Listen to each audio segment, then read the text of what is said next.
To crop a JPEG, you can go to File, Place Image, choose your image, and then with it selected, go to the Trace window, and your contrast needs to be all the way up to 255, add image layer checked, and then come over here to the drop down and choose crop. And then you can crop out whatever it is that you want cropped out, and then choose OK. And it will crop it out, okay?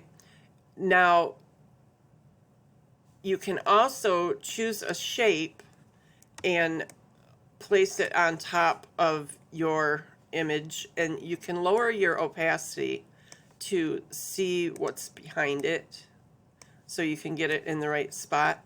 And then select both and go to Object, Clip Path, Set Clip Path. The only thing with this is it leaves that transparency around there, which is okay. You can overlap it as long as you're not overlapping your cut lines. It's not going to print or cut this square that's around it. If I show you your cut lines, you can see it's only cutting that square. So when you're aligning that, you can overlap that transparent part, but you can't have the cut lines overlapped, okay? So that's it.